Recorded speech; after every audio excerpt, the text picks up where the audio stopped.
There's this funny thing that happens with real estate in Toronto, and maybe it's more widespread, but it's this constant fear mongering, and a lot of it comes from the media.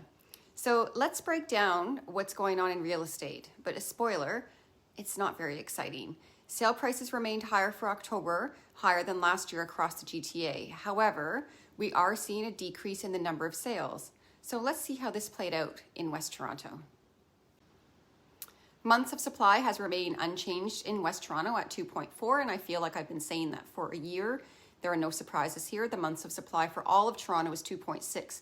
Still very much a seller's market across all home types if considered together. The data is still showing us that across the board, we're predominantly in a seller's market still, but in King City, they are reporting 5 months of inventory, and in Innisfil, 4.6 months of inventory, which is a much more balanced market.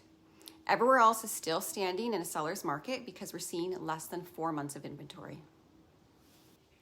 The average sales price across all home types in West Toronto has decreased from our September average price to just over $1 million, but higher than the average sale price of October 2022.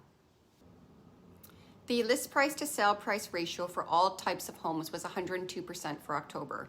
We still have homes selling for over asking price. However, pricing a home can involve a number of different pricing strategies, and there are plenty of examples of homes that sell for less than their original listing price, but for more than their modified listing price, and are deemed sold for over asking. It's a tricky marketing business, and I don't like it, but it is what it is, so keep that in mind.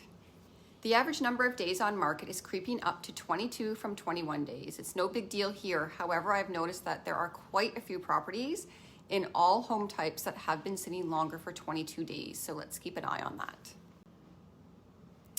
Oh, the interest rates. Well, we have a bit of a turnaround on what the Bank of Canada is saying about interest rates now. Tiff Macklem has stated this week that rates may come down before inflation targets are reached. What do I think? I think that the price of oil will decrease next year and that the rates will be decreasing along the same pace. So let's see. The rental market continues to be quite tight. All levels of government have relied heavily on our condo boom and real estate investors to carry the rental market for the last 10 to 20 years in the GTA. They've not had to invest in rentals to keep up with the pace of the market or with the pace of our population growth, and renters are still paying for this. It will be interesting to see if we see any changes in the next few months. People who own a home but have a mortgage that is not up for renewal yet will not be looking to move. Me personally, I'm not making a move right now with these rates, and I'm sure many households are thinking the same thing. Once we see rates decrease to reasonable territory, I think we will start to see more people making some moves in the real estate market. If you are selling your home and have questions about the value and pricing of your home, please give me a call and let me show you how your home will sell. If you are a buyer, you need to listen very closely. There are homes on the market right now that are not selling. They are either priced too high or there is something not quite right about the house. These houses could be your perfect opportunity, and they are my favorite ones to negotiate.